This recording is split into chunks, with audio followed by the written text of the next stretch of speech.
I accounted for it. I thought I did anyway. I got everything done last night. I'm usually doing some stuff early in the morning on Sunday. So I've lost an hour. I get it all ready.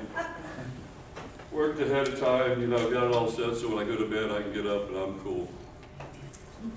But God designed us where our minds don't necessarily sleep, they dream, they do other stuff. Sometimes they think about what you've been doing all day long. And so I wake up in the middle of the night thinking, I didn't do that right. I gotta change this. And I gotta switch that. But my mind had forgotten I lost the hour, so I said, oh, don't worry about it, I got time in the morning. So I get up at about the time I set the alarm for, and I start working, and the clock's out. My phone's changed, but I don't have it. The clock on my desk's not changed. Thank the Lord. Diane comes in and says, your clock's wrong, and now I'm in a total panic. But I got it all done, but I don't know if I'm all here. I hope you're doing a little better. I did know one case in my past where I was an interim pastor, and they had a candidate coming to substitute for them, or actually to preach in anticipation of becoming their pastor. It was a time change, and he never showed up. And he lost his opportunity, basically. So there can be worse things. Of course, God's sovereign. Well, we didn't finish last week, so you have last week's handout, and you're welcome to look at it. But I knew some of us would somehow in the week misplace it and not bring it back. So I've included the last part of that as the first part of this week's handout sheet. So that'll kind of help get us oriented.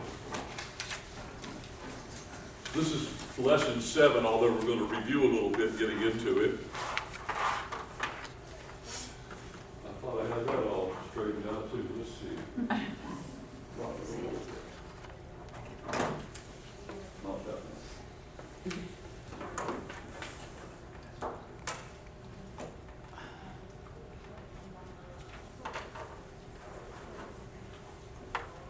We're not going to go back and review the gift of discernment, but we are going to talk about tongues and the interpretation of tongues today. And I'll just push this slide up here. I don't need to read it for you, go over it. Just note the change on the bottom. The gifts of tongues and interpretations form their own group. They're grouped into the third class in 1 Corinthians 12:10. And here's 1 Corinthians 12:10. To another of a different kind, last class, different kinds of tongues, to another, the interpretation of tongues. So here's the breakdown, kind of more of a chart-like form. You see it there. They are in that third class. Again, 1 Corinthians 13:8, we're going to come back to this in a few minutes, so I'm not going to elaborate on it. But prophecies, knowledge, and third class. Knowledge first class, listed third here. Prophecy second class, representing that second class listed first here. Tongues, representing the two, tongues and interpretation in the third class in the middle. So let's talk about the gifts of tongues and interpretations. The gift of tongues and interpretations. The word translated tongues. We covered this last week. We've covered it before. Again in review. The word translated tongues is the Greek word for language. It's the normal term that was used to refer to any particular language that was referenced. In general, a language. We also saw in Acts 2 that there was another word. The word translated languages there was also supplemented by a Greek word meaning dialect. In other words, a subcategory of a particular language. Any particular language will have different dialects. As here in America, our English is a dialect of the old English in England, right? And within America, I know I grew up in Appalachia, we have our own dialect. I moved to North Carolina, they have their own dialect. They say things different, they talk different, they have different words that mean different things. And I found the same here in Texas. Not so as extreme as in North Carolina, I don't know. They think they got the top reward on that. Okay? Secondly, the gift of tongues was a sign for unbelievers. And we began this last week. We talked about it a little bit. We go to 1 Corinthians 14, 21 to 22, and that's going to, chapter 14 is going to be where we're going to live this morning. But we jump into the end of chapter 14, basically, or toward the end of it, to get our directions, our bearings. Tongues, Paul says, are a sign not to those who believe, but to unbelievers. This we have to keep in mind. I emphasized this last week. Tongues was not just a miracle that overcame language barriers. In fact, they didn't really need to overcome language barriers.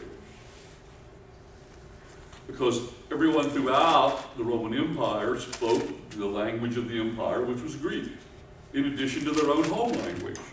The Romans spoke Greek, but they also spoke Latin, I guess it was, Italian, whatever you want to call it. The Jews, they learned Greek, although they spoke in the south mainly Hebrew, in the north Aramaic, and a mixture in between, and so on. So there were commonalities through the Greek language they could all understand. In fact, when Peter preaches the sermons in Acts, which thousands come to believe, he's preaching in Greek. But when you go back to chapter 2, where it does not give us the text of what they said, they're speaking in languages or tongues. The point of that was, here was a Galilean who spoke Greek.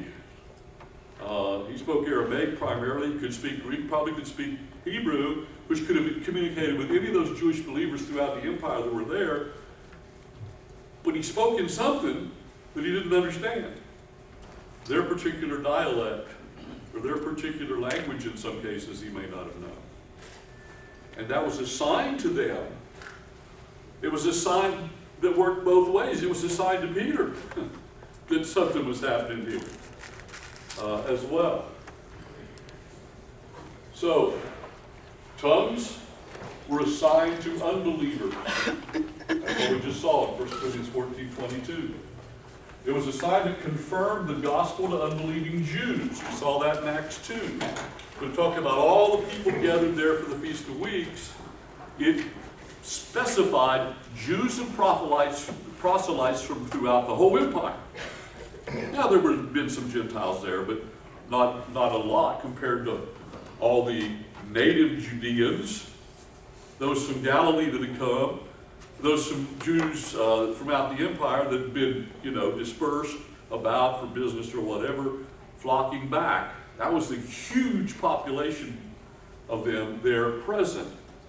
So, when they know a Galilean when they hear a Galilean, and they knew these guys were Galileans. They were not unknown. They were probably being talked about. And now they're speaking in dialects they understand, but they know Galileans don't speak.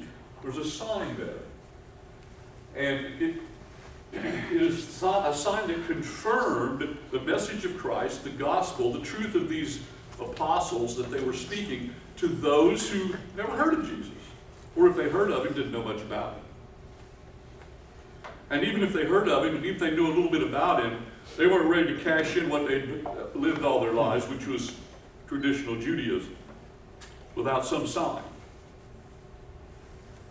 We also noticed, I talked ahead of this, just a quick reference here. 1 Corinthians 14, 21, I will speak to this people, he says in verse 21. Then he says it will be a sign to unbelievers in verse 22. Well, who are this people? Well, this is all a quote that Paul took from Isaiah 28, 11, and 12, in which definitely he's talking to Jews. Isaiah was not talking to anybody but Jews in that prophecy. And I also referenced this just a minute ago. They were dwelling in Jerusalem, not living there permanently, but they were there, dwelling in the moment for a while, during this long feast, in Jerusalem, Jews and devout men, which means proselytes. In some cases, just Jews who were devout, but down here he specifies, after naming all these regions, both Jews and proselytes. Proselytes were Gentiles that had come to be Jews by belief or religion, and then had come to the festival as well. So, confirming the gospel to the Jews, but also confirming acceptance of the gospel to Jewish believers. We mentioned this, and I think we covered it quickly last week.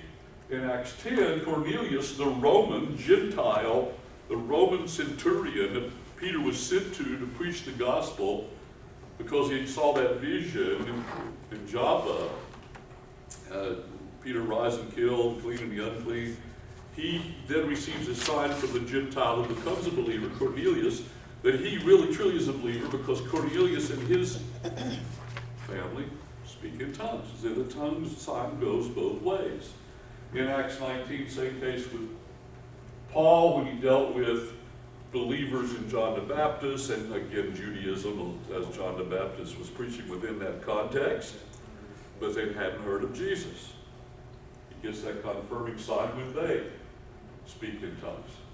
So, that brings us to C, and let's see if I can somehow lift this up so you can see it again. We have time to get all the adjustments this morning. Well, you can read it on your sheet. I'm not having a good time with it this morning. But we're down to C here, which we're adding, and I think this we referenced last week. You may even got it on last week's handout. We didn't talk about it much. So the next thing we want to add to our outline, means languages, was for a sign. Therefore, tongues ceased before the other temporary gifts. Why, therefore? Because the need for a sign to the Jews ceases before the church matures. Now let me explain that. But first, let's go back to chapter 13 of 1 Corinthians, verse 8, and remind us of something I mentioned way back in the beginning, the first week or two. Here Paul says, love never fails, but whether there are prophecies, they will fail. Whether there are tongues, they will cease. Whether there is knowledge, it will vanish away. Now, there's a representative of each of those three classes in 1 Corinthians 12, which is the previous chapter, mentioned here. Prophecies, tongues, and knowledge. Of the first one, prophecies, they will fail. That's the English translation. I think I got New King James up here. That's in the active voice. Now we use active, passive, middle voice in English too, but it's not noted as we write like it's noted in the Greek with the word index. But we use it. And so if I take my dog for a walk, I'm active. I'm the one taking the dog. I'm the one making the decision. I'm the one determining the route. I am taking my dog for a walk. That's active. So, prophecies, they will be made to cease. Something actively will impact them to make them cease. And that, we believe, is the completion of the New Testament, the maturity of the church, as we've discussed previously. Let's drop down to knowledge. Knowledge will vanish away. It's different in the New Testament translation. This just bugs me every time I see it, and all translations do it. They'll translate the same word differently in the same context, but it's the same exact Greek word. Will fail, will vanish away. It's active. Knowledge will be actively, by something acting upon it, made to cease, which means literally rendered inoperative or rendered obsolete. That will again be the completion of the New Testament and the maturity of the church. In the middle here, we have this phrase about tongues. Whether there are tongues, they will cease. Now, it's different here than here and here. I'll grant the translators that. But it doesn't really indicate something about this verb. It's middle voice.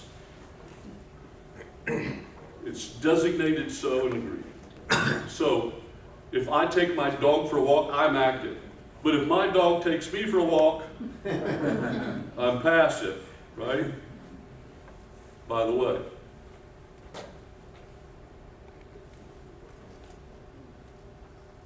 Passive and middle in the Greek are the same. It's determined by context. So, it can't be passive here. Because they go away. They don't go away, you know, because of something active upon him. It's determined by context. This is middle voice. So, if I take my dog for a walk, I'm active. If my dog takes me for a walk, I'm passive. Because my dog decides where to go, and he's leading me around, which is not all that unusual. Even though she's a little dull, very determined. But middle voice means I leave my dog at home and I go for a walk for me. I'm doing it for me. I'm taking me on a walk, which is pleasant, more pleasant than walking the dog for me, for sure. So this is middle voice, meaning that nothing makes tongues pass away, but tongues passes away in and of itself, like I take myself for a walk in and of myself. What is that? Well, this is the reason why I say tongues passed away before the others. Because what is it that we can identify in this transition period that would cause tongues to come to a conclusion before? What did the translation period, or when did the translation period, give me another cup of coffee. When did the transition period for Israel elapse? That's the question. Because tongues, we already know, was a sign for Israel. So what in Israel's history would tell us tongues would pass away at an event that would precede the completion of the New Testament? I'm going to tell you the place, I think, and tell you why in a moment. At some point between 55 and 100 AD, I believe is when this happened. The others passed away more around circa 100, when the New Testament was completed with the book of Revelation. What point did tongues, if tongues is before 100, then it'd have to have a starting point back here, and I don't know the starting point, but I put 55 AD because I know it's not before that, because Paul wrote 1 Corinthians about 55, 56 AD. We know that. And Paul's talking about him being there. So sometime between 55 AD and 100 AD, they went off the scene in and of themselves. I'm going to suggest, and I don't know this is an exact date, or it can be pinpointed, or even the event needn't necessarily highlighted, but I think it's pretty probable that it was circa 70 AD, or around 70 AD. Why? What happened in 70 AD? The Jewish nation, for all official practical purposes, came to an end. They destroyed the temple. There was no Jews coming from across the empire to celebrate the Feast of Weeks. There was no temple to sacrifice. All that made up Israel as a nation, which is, completely intertwined with its religious identity, is gone. Doesn't mean that tongues wouldn't need to be exercised after that, perhaps, because Jews would be coming into churches around the empire, perhaps, but and we don't know the end point, but we do know it's sometime around 55 AD, or excuse me, it's sometime between 55 AD and 100 AD, because by the midpoint there, Israel's no longer a nation, and at least for a time after 55 AD to, if it was 70, another 15 years or so, to the Jews who came into churches.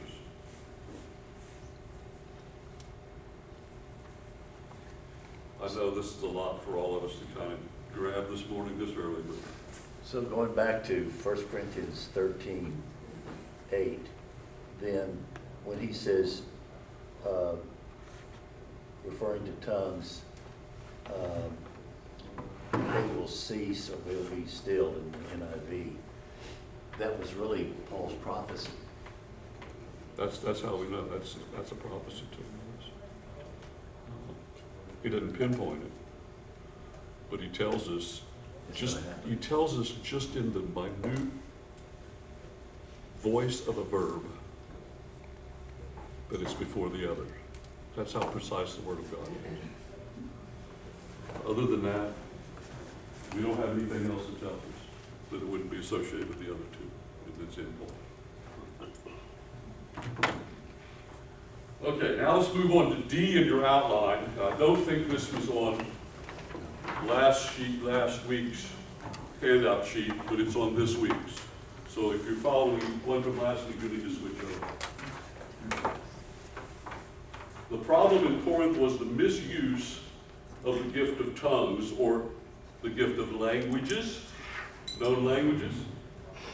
The problem in Corinth was the misuse of the gift of tongues, and does not establish that the gift consisted of unintelligible speech.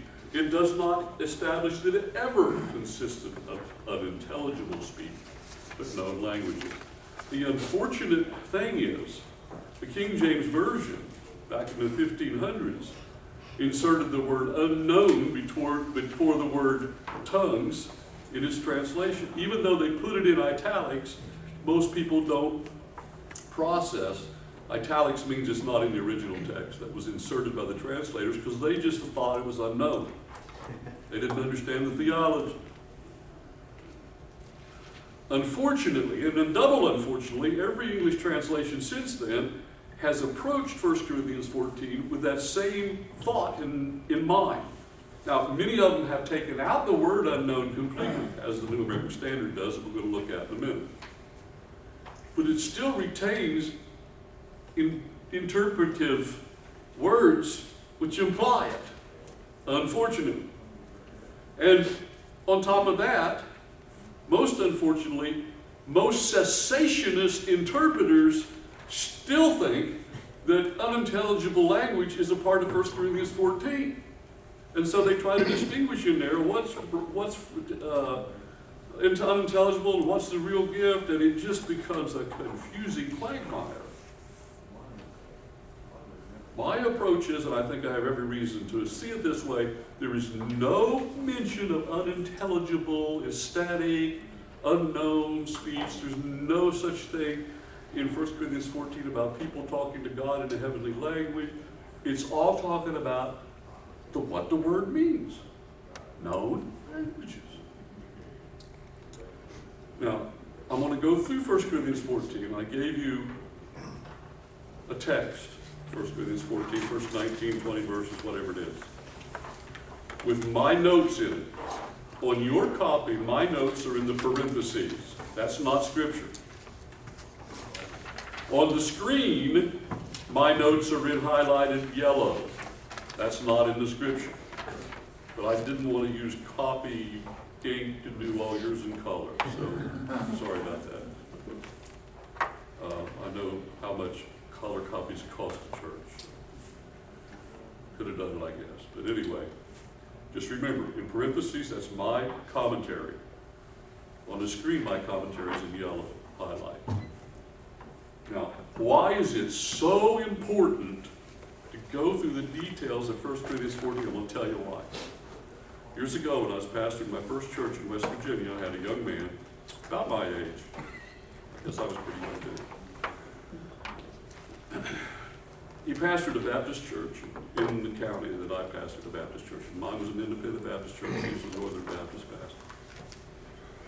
But he was very, very independent in thinking. And for some reason or other, he resigned his church and he came to my church, and he and his wife to attend for a while. Got to know it. Good God, it's solid.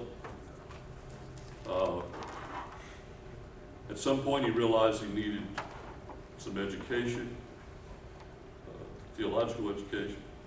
So I recommended to him the school that I went, although he'd be entering into the college. I didn't go there to seminary. He went, he basically washed out the first semester. I don't really know all the reasons why he didn't stick with it. So he never got a foundation. He came back to West Virginia, got back in the Northern Baptist churches, pastored another church or two, got out of the ministry, lost track of it. Nearly 25, 30 years later, he suddenly popped up on my Facebook page. Now, don't go looking for my Facebook page. I never post anything on it. I just have it there until I can see what other people are doing. I don't have the time, don't have the desire to do it, but it really, as a pastor in particular, helped me know what all was going on. So that's how your pastor snoops on you guys. Knows what's happening in your life. Suddenly he pops up and sends me a message on Facebook. He's pastoring a charismatic church in Virginia. What? Doesn't this guy know better than that? I mean, I'm not criticizing those who are charismatic in persuasion, but I thought he thought like I thought, like most Baptists thought. What changed? Probably somebody took 1 Corinthians 14, put it in front of him and said, see? And that's apt to happen to anybody that doesn't have a grasp of what I'm about to show to you. You can take everything we've looked at so far. You can believe everything I've told you, accept it all. And you turn around and read 1 Corinthians 14, you're going to doubt it. If you don't understand 1 Corinthians 14 in the right context. I've looked at it for years thinking, man, that doesn't sound like what I believe and what I'm seeing elsewhere. So I know this is academic, and I know it's probably a little bit boring, and believe me, I'd rather be preaching where I can focus on practicalities and applications more. But you see, this is why pastors don't preach 1 Corinthians 12, 13, and 14 much, is because there's such a foundation to be laid here before you can do it. I spent all my ministry trying to figure it out. I had some of it along the way, even early on, and added more over the years. But it's a long, hard process to lay the foundation. So, generally speaking, in evangelical circles, it's just not dealt with much. But we begin here. The problem in Corinth was the misuse of the gift of tongues. The actual tongues, known language, same thing you see in Acts 2. See, the charismatics try to say, well, what you see in Acts 2 is different from what happened in Acts, or in 1 Corinthians 12, 13, 14. How can it be? Same words are used. There's no justification for making the change to some unknown heavenly language to what was something understood by people in Acts 2. There's no justification for that, in my opinion. So there's some interpretive principles you have to carry into chapter 14 of 1 Corinthians. And if you don't carry these interpretive principles into chapter 14, you will not understand chapter 14. Worse than that, if you don't carry these interpretive principles into chapter 14, you'll probably be tempted to forget about everything I've already told you. That's not going to affect your salvation or make you less of a Christian or unusable in the kingdom of God. But I just think it's my job to try to make clear what's there. So that's the best I can do to do that. Every time the word tongues occurs in 1 Corinthians 14, it refers to a known language. Why? Same word you see in Acts 2. Same way the Greeks used it in their culture. It's what the word meant in the original. No reason to insert unknown in your thinking. It refers to a known language or dialect not known by the one speaking. There is an unknown aspect to tongues, but the unknown part was that it was unknown by the person speaking the tongue. It was intelligible to those hearing it. If it wasn't intelligible to those hearing it, it wouldn't have been a sign, right? They didn't know what it meant. I go into a restaurant, like walk-ons out here. I've never seen so many TVs in a restaurant in my life. Then they're all gone. I think they got the sound turned off, but the 100 people in there with me don't have their sound turned off. It's just, I can't hardly talk to someone across the table in here. It doesn't make any sense to me. It doesn't do you any good to hear something you can't understand. It's not a sign if you can't understand it. So, it's unknown only to the one speaking it because they hadn't learned it. That's the miracle. Number 2, interpretive principle. The purpose of the gift of tongues is to provide a sign to the people of Israel. We've already covered that It comes after what we're going to deal with in 1 Corinthians 14 in a minute. Known languages, signed to Israel. You've got to have those two in place. If you don't have that in place, you will never understand chapter 14.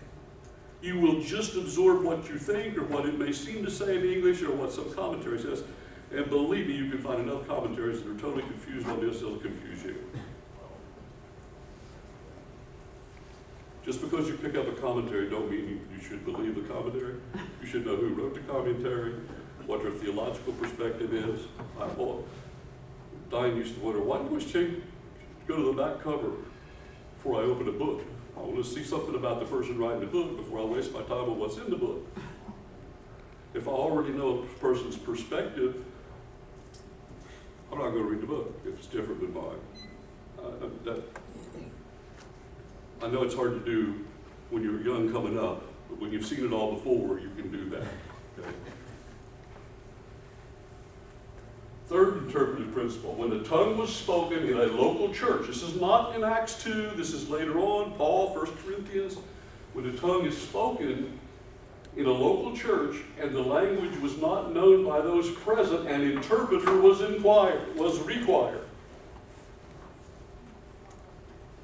There were people in the church, not just Paul, but members in the church who come to Christ that came from Greek backgrounds, who were Gentiles, members in the church in Corinth that had come to Christ from pagan backgrounds and from Jewish synagogues who become part of the church through faith in Christ, that had the gift of tongues, that they could use to be assigned to other non-believing Jews. At least until circa AD 70.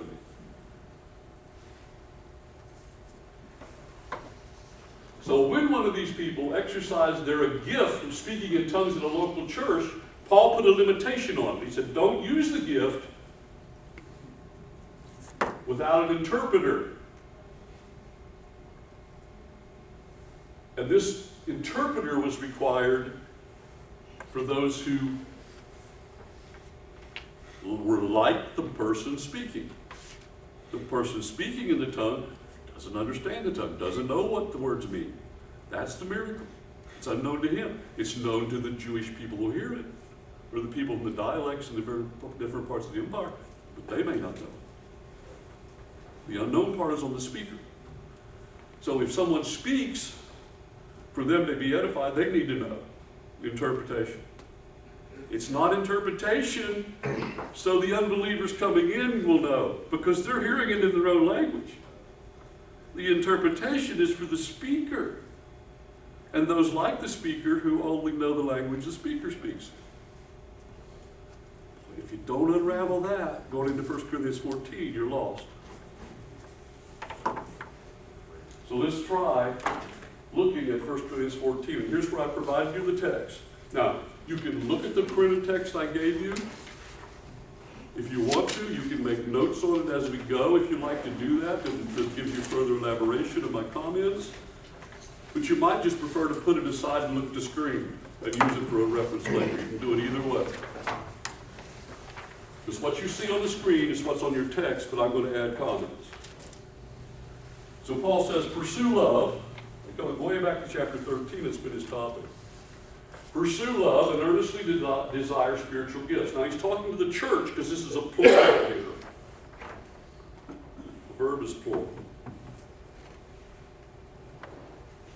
Pursue love, yet earnestly desire spiritual gifts, but especially that you may prophesy. Now that's another spiritual gift, and we're not going to go into that again.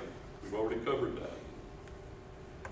Verse 2, for the one who speaks in a tongue does not speak to people. What? That makes no sense at all unless contextually you understand the situation and the context. Paul's talking to a church, he's talking to a church body, and he's talking about using a gift that's assigned for people that don't believe, so he's not speaking to people who do believe, right? So he's not speaking to people when only people of like language that believe in the church are present.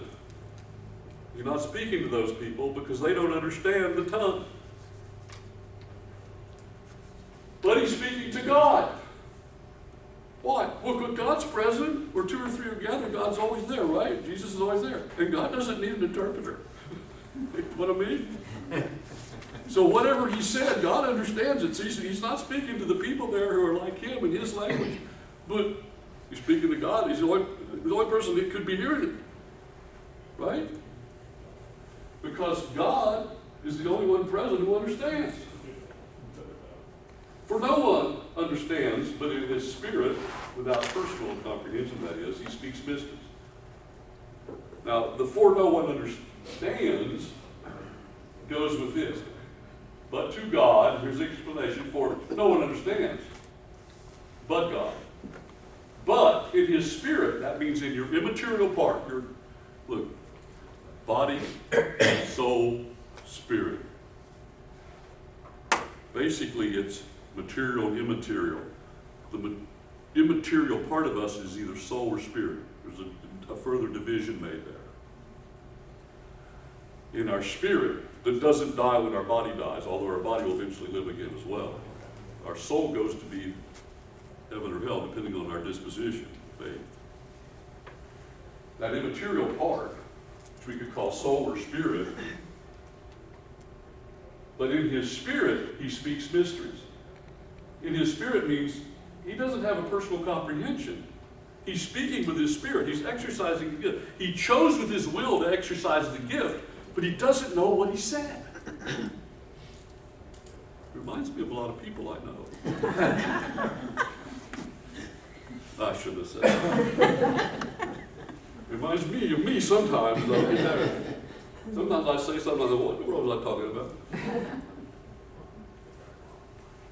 And when he does this, he speaks something that's a mystery, or it's not revealed to him. Okay, makes sense so far? But the one who prophesies speaks to people, the people that are present, that are like him, that don't know the language that he would speak in if he spoke in tongues, but they know the language he'd speak in if he prophesied. So when he prophesies, he does speak to people, those present of like language. And they're edified, they're exhorted, they're consoled. Makes sense, right? If you just understand, known language, sign, it all falls in place. Verse 4. No one speaks in a tongue, no one who speaks in a tongue edifies himself. Why? He doesn't know what he said. He's speaking in a language he never learned, he doesn't use. He can't build himself up. The one who speaks in a tongue doesn't edify himself by the tongue. How does he edify himself then? The one who speaks in a tongue edifies himself. Can't do that with the unknown part, right? But the word edify here doesn't mean he has to understand in this context. Sometimes, and oh boy, next week's when it gets really exciting to me. This is academic. Next week it starts getting practical and personal and exciting. So if you're hanging on for that, hang on another week. When I exercise my gift of teaching, I know that people are edified, but I don't always know it. There's plenty of sermons I preached and I walked out off the pulpit thinking, man, that was a good day. If anybody got anything out of that mess, good luck. And over the years, tradition, Baptist churches, you go to the back door and you shake hands, everybody goes, I suppose you all do it too, but you have multiple doors. We just have one door, So people going out the door, and every week, people say, oh, appreciate it, great sermon, it just goes in one ear and out the other. And they're just saying that, what's expected. But invariably, on one of those weeks, when I feel like I preached the worst sermon I ever preached in my life, some person who never says anything when they go out the door stops and says, Pastor, the Spirit of God really got a hold of me right this minute. But it wasn't me. I didn't know I edified anybody, but I sure am glad that I did. So the person can speak in the tongue, not know what he said, and edify himself because he knows he's exercising a gift. And that's why I had to come to look at those dead sermons. I exercised the gift best I could.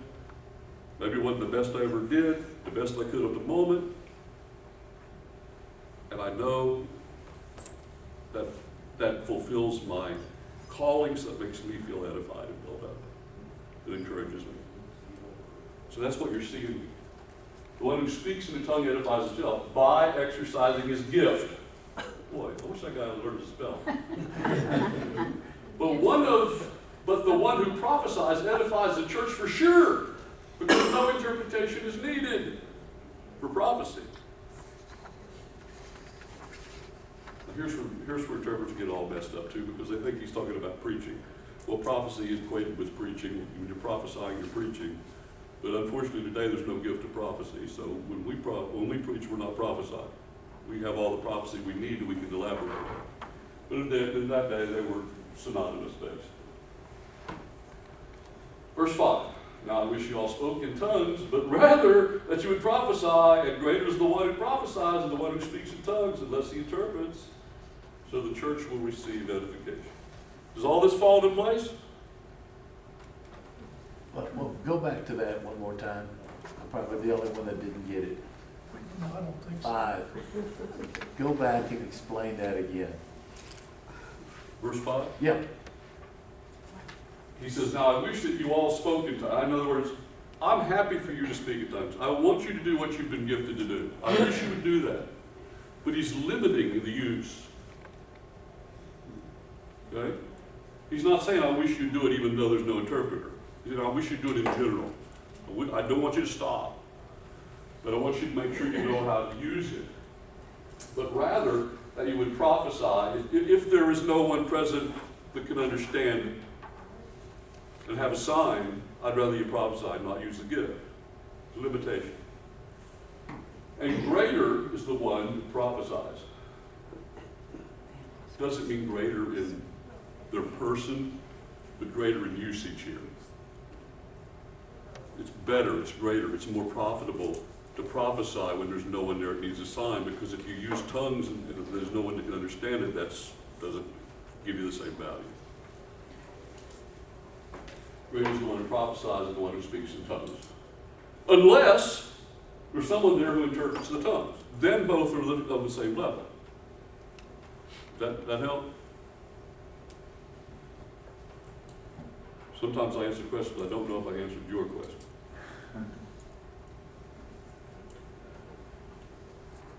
Everybody else in the room, I'm sure, understands it. I just want to make sure that you've got an answer that suits yours. I'm not sure I gave it. Well, I guess sometimes I look at that and I say, okay, that suggests that prophecy will not cease. Or are we just talking about that moment in time when people were still prophesying? Don't confuse long-term end-time prophecy with what we talked about when we talked about the gift of prophecy. They were able to instruct people about what they should do or what was going to happen to them in their immediate future. Remember that? He told Philip to go talk to the man on the chariot. I remember the others. Agabus told him there's a famine coming, prepare for it. Those were things that I think is referenced to. Either that, I mean, it could be referencing prophecies that had already been given as well, Old Testament. But don't think about prophecy as encompassing all the end time. Does that help? I guess the bottom line is, as I read this, is he's saying, you know, among the gifts,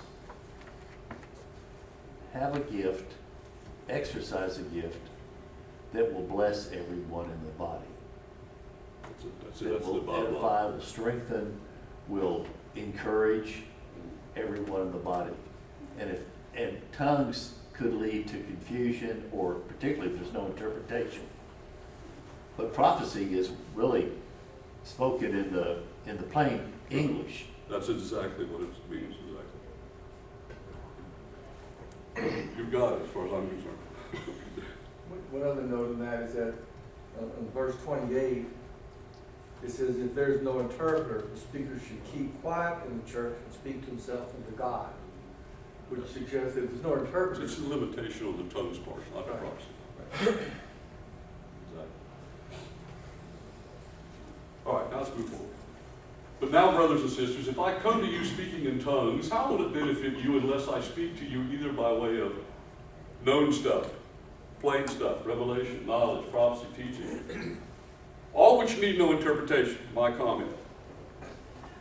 Yet, even lifeless instruments, whether flute or harp, in producing the sound, if they do not produce a distinction in the tones, how will it be known what is played on the flute or the harp? Or if the trumpet produces an indistinct sound, then who will prepare himself for battle? So you too, unless you produce intelligible speech by the tongue, how will it be known what is spoken? In other words, don't use tongues if there's no one there to interpret it. For you will be just talking to the air. Now this is the current New American Standard Translation. Did you say to God maybe again? Maybe that might be a previous New American Standard, I'm not sure. But the translation here, to the air, just means from a human perspective. That's all we can see. Obviously, God can understand that, as mentioned earlier. It's pretty general here. Just follow up, explanation, illustration. Verse 10, there are perhaps, Paul doesn't know how many, there are perhaps a great many kinds of languages across the known world. But it's not the word tongues. You might look at this and say, well, that's the word tongues, they're just now translating it right now. They're translating it different.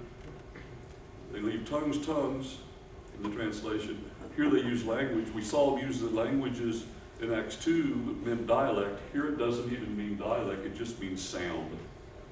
It's from the Greek word phones, or sound. There are perhaps a great many kinds of sounds, not languages. So the interpreters are saying, perhaps there's a great many languages, Paul doesn't know them all in his languages. That's what the interpreters say, but what I'm saying to you, the Greek simply says sounds.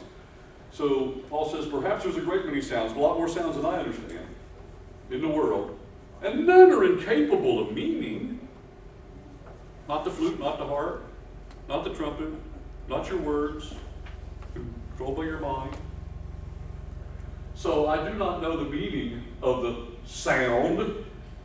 If I do not know the meaning of the sound, my interpretation here, based on the literal Greek, I will be unintelligible. If I don't know what the sound means, I will be unintelligible. Doesn't mean, let me stop, this is hard to, we can start over again. So if I do not know the meaning of the sound, I will be not unintelligible. It's the Greek word, a foreigner. It doesn't mean it's not understandable, because somebody can understand it, even if it's a tongue. Somewhere, somebody can understand it. But he says, if I do not know the meaning of the language, the tongue I speak, I will be a foreigner to the one who speaks. And the one who speaks will be not unintelligible, but a foreigner to me. It's not that nobody can understand it, but we're foreign to each other. That's all he's saying. So, you too, since you are eager to possess spiritual gifts, strive to excel for the edification of the church. Let's just make sure we understand when he says strive, it's a Greek word for seek. Seek to excel.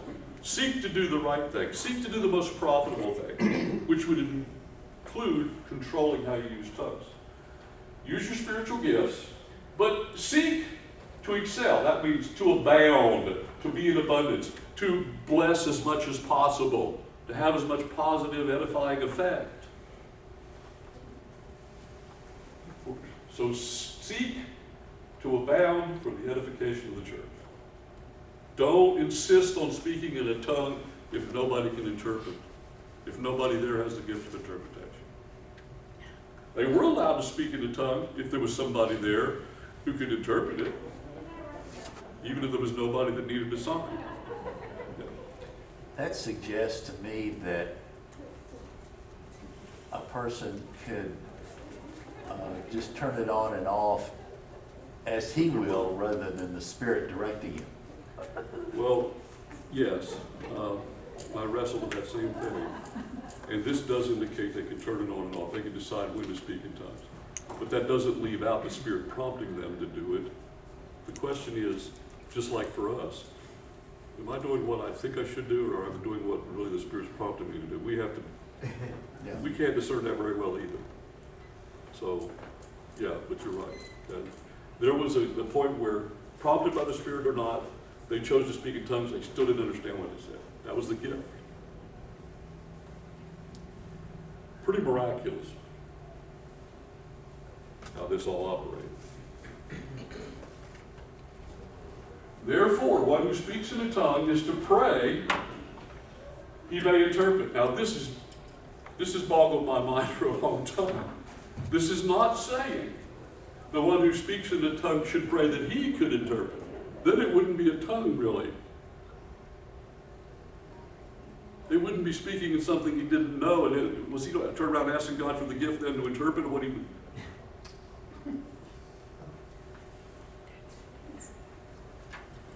The one who speaks in a tongue should pray that. This is a Greek use. The Greek use of the word that, or the conjunction hina, means result. It doesn't mean immediate purpose. And it's in the present tense. What it means is, if someone chooses to turn it over their mind and speak in a tongue, they better be praying somebody's there to interpret. In fact, they should always pray, even before going to church, but that would be the case. And if they're not aware of anybody interpreting, be quiet. That's all that's talking about. And pray that for the general result that he, who's the he? That the one speaking, he's the he. That's the confusing part, not the one interpreting. That he may interpret. Well, how can he interpret without an interpreter? Because he doesn't have the gift of interpretation, or not necessarily does. So the use of the word interpret here means simply that he and others present could understand what he had spoken through interpretation. It doesn't mean there's some spiritual value to praying in tongues. That's what the charismatics say. It's not what he's saying. When you look at the words and grammar. The NIV says they instead of he and others. The NIV says that they may interpret, which I don't know what that exact language is, but it could mean they could. Your interpretation is that they may interpret? Yeah. Okay. Well, I mean, that's a suggestion. I don't know what the words are, but they could Well, be. it's a singular in the Greek. So I think it has to go back to the one speaking. The one by the way, the one who speaks is a participle. I mean, the one who exercises gift over a long period of time, he keeps on speaking and speaking and speaking. That's the Greek present tense. The one who speaks tongues over the course of his Christian experience should always all at the same time be praying there'll be interpreters present. If it's done in a place where there's people that are not hearing it in their own. So let's think of it in that terms. Therefore, one who speaks in a tongue is to pray that the result may be that he eventually will himself understand it through an interpreter. Wish I'd have said it that way on my note. That's what I'm trying to say there. It's not saying there were people praying in an unknown tongue that nobody on earth could understand but God. That's not what he's saying at all. For if I pray in a tongue, you can pray in a tongue. But he's not saying we need to pray in a tongue nobody on earth can understand. He's saying if you exercise your gift of tongue, whether you're teaching, praying, witnessing, whatever you're doing, be praying that you can understand it so you can have multiple or maximum edification too. That would have to come through an interpreter.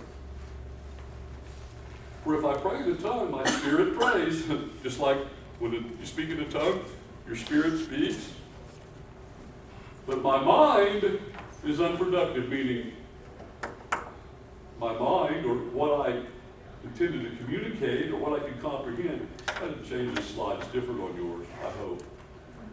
For if I pray in a tongue, my spirit prays, but my mind, and I put something different. What's yours say? Without comprehension. Without comprehension. That was one of my last minute things this morning. I thought I got to, I didn't get to. Unproductive. The word being is unfruitful. You don't have that. Not very necessary to make that note. What is the outcome then, says Paul? In the Greek, it simply says, what then is it? I will pray with, what's the application? That's what he's saying. I will pray with the Spirit, meaning in the future I determine to go on speaking in tongues. I will pray with the Spirit, but I will pray with my mind also. I've determined in the future I'm going to do it in the right way with the right constraints. And I will sing in the Spirit, I'll sing with my mind also. That is in the context of the church where there's people there that don't get the sign. For otherwise, if you bless God in the Spirit only, how will the one who occupies the place of an outsider, one not knowing the left? The one who occupies the place of an outsider would be someone who speaks the same language as the person speaking in tongues who doesn't understand it. So you're putting yourself in the place of an outsider. Can't understand it.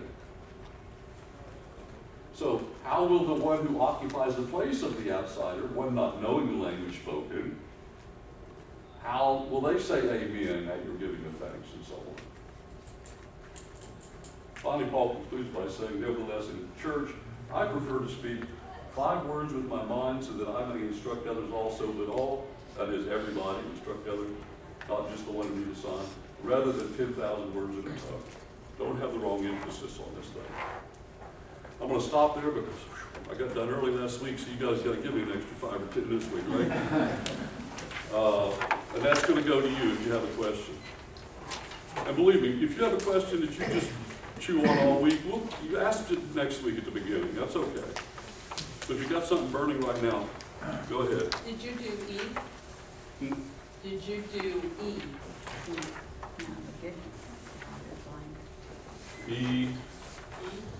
The gift of interpretation provided edification to those present. E, edification is the fill-in. Okay, now we'll go to the question. I had a friend a long time ago. He spoke in tongues, so he said he did. And I, always had the problem was that when you hang around charismatic people and when we are praying, we sometimes use tongues.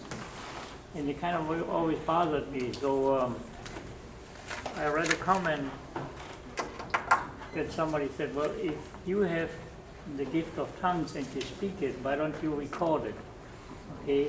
And then give it to somebody who wasn't there, but has a gift of interpretation. And if you give it to 3 people who have the gift of interpretation, should come up with the same answer, because, a language is a language. That is an incredibly insightful comment. And you remembered it. Nobody ever come up with this thing and said, well, I have a recording, you have the gift of interpretation, and give it to 3 people independently and let them interpret what it says. If they come up with the same thing, well, you got a point. But so that's incredibly insightful, and thank you for sharing that. And that just reminds me of something I need to say. I hate to take away from the time I just gave you. The people who pray to God in tongues today, and they don't understand what the words mean, and neither does anybody else. That's what Paul's saying don't do. And I don't doubt their sincerity.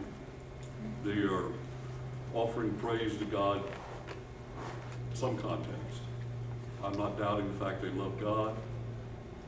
I'm just saying whatever it is they're doing, it's not what we find in Scripture. And there's people that love the Lord, I have no doubt, and they're saved, and they do a lot of good for Christ, and they do that. But there are those in some churches, I'm not saying that the church doctrine, but there are people in some churches that are charismatic that feel that unless you speak in tongues, you're not saved. And that becomes judgmental, and that's not productive. Yes. So it could be just like anything else. It could be something sincere and something that's forced. the scripture also says, if you're in distress and you don't know what to say, the Lord knows, and your spirit will communicate in groanings, That's right. not knowing to anybody, not even knowing to you, but it's between your spirit and the Lord. So he can, you know, is that kind of a tongue too? I mean, you know, it's between you and the Lord.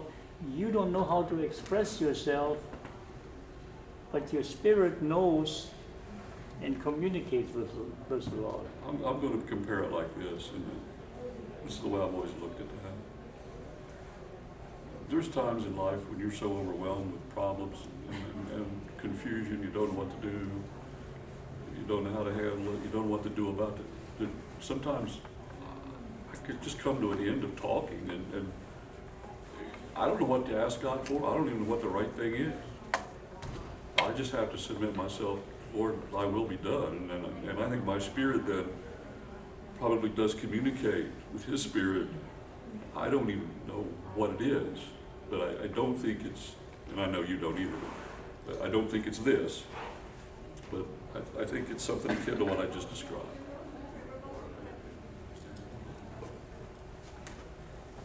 And I know you didn't need that question answered, but for everybody's sake, that was a good reference to mention, because it would come up in people's minds.